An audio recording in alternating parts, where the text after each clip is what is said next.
company this morning. Will and Grace was one of those rare television programs with clever and very funny lines that were remembered and repeated in the days, the weeks and years after they were first aired on television. It was also the first American primetime sitcom to feature an openly gay feature character, and it's been credited with paving the way for future shows. But at its heart, it was funny, so incredibly funny.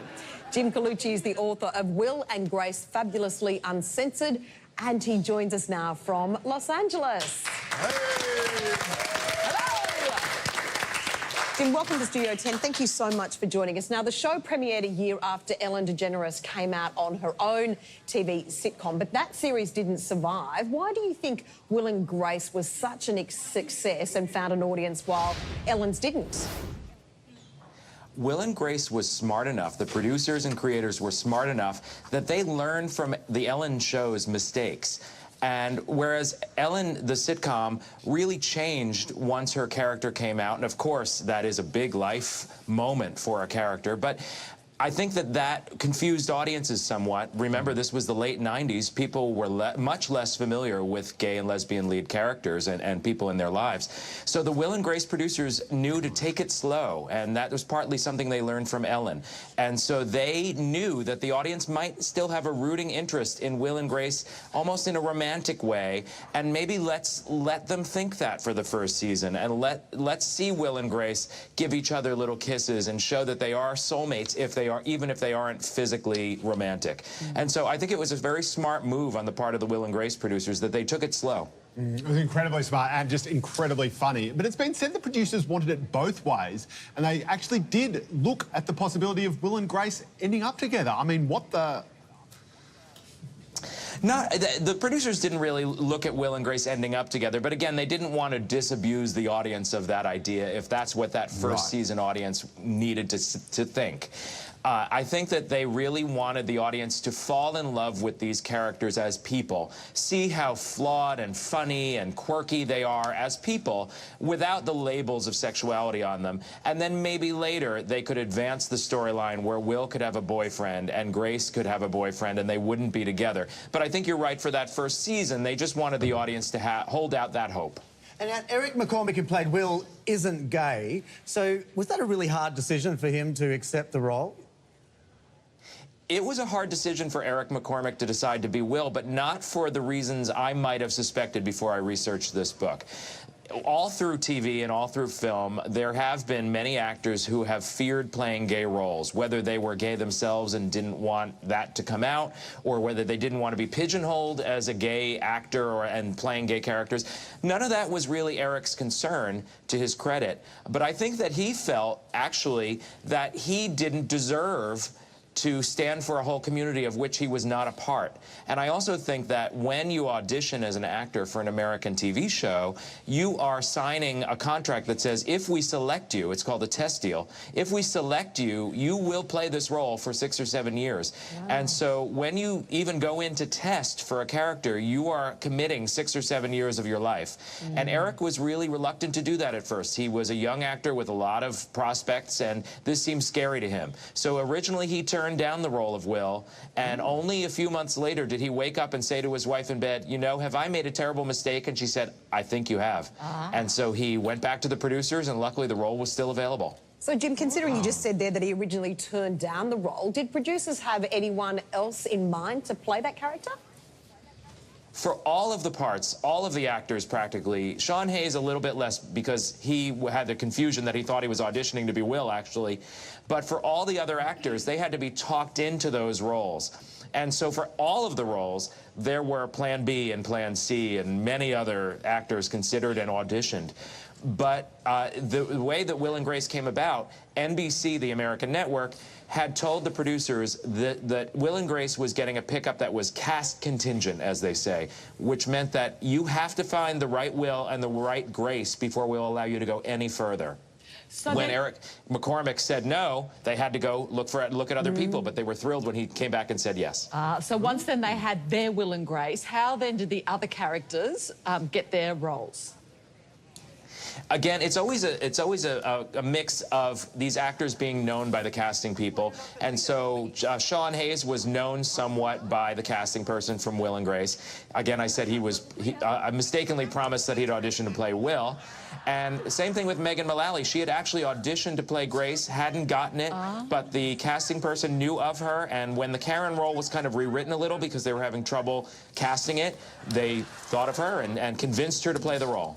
Wow, because it's impossible to imagine the show without them. I actually think the supports are funnier than the lead roles. Now, it features an incredible list of big-name guest stars. Madonna, Cher, Elton John, Matt Damon, whose cameo is the funniest thing he has ever done. How do they get such huge names on the show? It was incredible. They really started out small by getting actors to whom they had personal connections. So the first big guest star that they were proud to get was Sidney Pollack, who played Will's father. And that was because one of the creators, David Cohan, had a personal connection to him. He was a famed director. And once the reputation of a show builds, it becomes the place that stars want to be seen.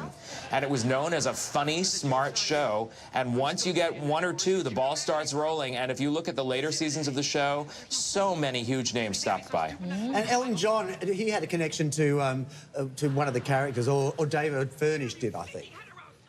Correct. Yeah. Yes. David Furnish was Elton John's partner, went to school with Eric McCormick in Canada. Wow. So, again, another personal connection that helped land one of the early big names. What's the biggest catchphrase that came out of the show? I mean, I'm like, just Jack. Yeah, just Jack. Is that the biggest?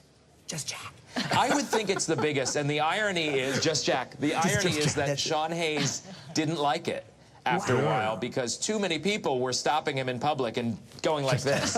And so if you notice in later episodes of the show, they kind of steered away from Just Jack because it was getting to be too much. But I think that's a good sign when your show is such a cultural phenomenon that it's too late. It certainly is. I just have to say, Matt Damon, who plays a straight guy who has to pretend to be gay so he can join the choir because all he wants to do is sing and dance, is just the best thing you've ever seen. And is it also true, Jim, that Joan Collins was almost cast in a semi-regular role? Joan Collins did appear on the show once, and she was a socialite and very wealthy decorator, and a nemesis kind of Grace's, and also of Karen's, because as a socialite. And they wanted to have her back, and Joan had some restrictions of what she was willing to do with her character that didn't match what the writers wanted to do. And so they had to, at the 11th hour, reconceive that part. And luckily for us, Beverly Leslie was born. Yes. And so Leslie Jordan came in to play a part that was meant for Joan Collins, but that he went on to recur in and become an audience favorite. Because was it Joan Collins didn't want her wig ripped off in the start? Was it something like that? Yes, there were several things. She didn't want her wig ripped off. She didn't want to appear with a dog. There were a few other quirky things that she wasn't willing to play. And so she was replaced. And even though she's wonderful, she was replaced to our benefit because Beverly Leslie became a hit. And Jim, we were saying earlier in the interview that this show certainly paved the way for sitcoms right across the world, but also for a lot of LGBTI rights in the US. It did. The Will and Grace, in 1998, when it premiered, I don't think that anyone thought that in my generation, in my lifetime, we'd be seeing same-sex marriage in the U.S. or in Australia. Congratulations. And so I really think that the show helped bring gay and lesbian people into American living rooms.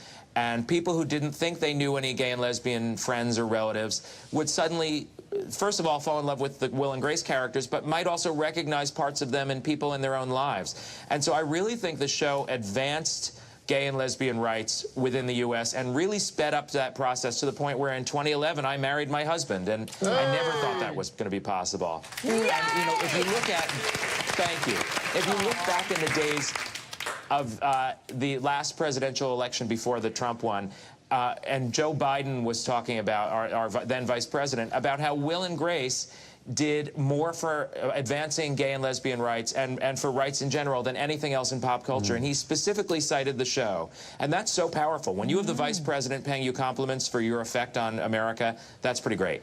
Indeed. Now, Jim's fantastic book is called Will and Grace Fabulously Uncensored. There it is.